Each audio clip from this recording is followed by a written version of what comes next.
approche de la nature. Pourquoi il y a des ciments toujours? On a fermé la terre avec le ciment. We have killed all the plants. Je me sens pas dépaysée parce que tu t'adaptes à l'environnement dans lequel tu es. Par contre, j'apprécie me retrouver dans la nature, faire du jardinage avec mes enfants.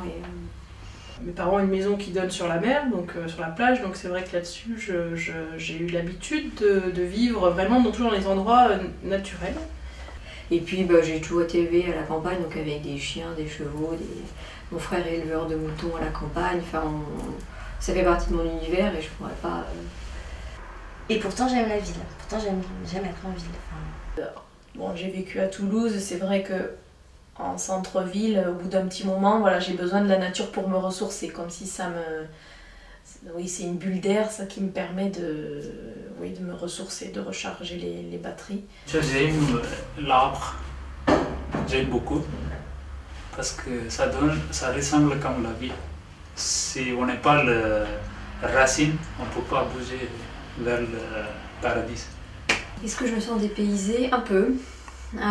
Alors on habite quand même à La Rochelle, dans un quartier à côté, donc Saint-Éloi, où ça va, c'est pas le cœur de ville, enfin on a un jardin, on a de la chance d'avoir un petit jardin et il y a le canal de Roncey avec des arbres. Non, c'est vrai que c'est complètement différent, On s'est mis à cultiver nos radis, nos pommes de terre, nos tomates et c'est vrai qu'il y a un lien au temps qui est intéressant. Pour moi, rester enfermée dans une maison, c'est quelque chose qui ne me convient pas. Donc c'est profiter au maximum de balades. Voilà, c'est vrai que dès tout petit, c'est beaucoup promener. La nature est très importante. La nature donne beaucoup d'informations pour être heureux. On est ensemble.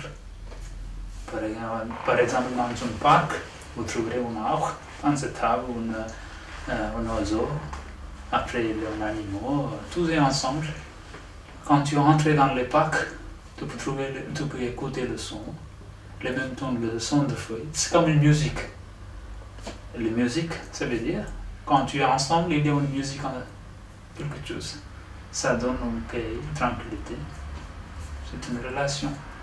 Par exemple, récemment, on est parti en vacances dans le Périgord et Salomé, dans son cahier de vie d'elle-même, elle a parlé des paysages. Elle a trouvé que les paysages étaient jolis. Et donc, je pense que finalement, tout ce qu'on leur dit, tous les messages, arrivent un peu à forger leur personnalité. Et je pense qu'elles apprécient finalement, comme nous, se retrouver dans de beaux endroits et faire attention à ne pas les abîmer. On se rend compte que... Puis en même temps, là, c'est vrai que dans la vie de tous les jours, même qu'on soit je sais pas moi, qu'on vive en appart ou...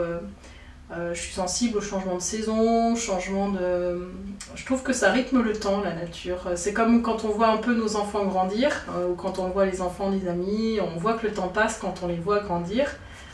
C'est une marque du temps. Moi je l'associe à planter des tomates, à voir pousser, à arroser, et puis bon, j'espère à récolter quelque chose, si je me suis pas trop plantée.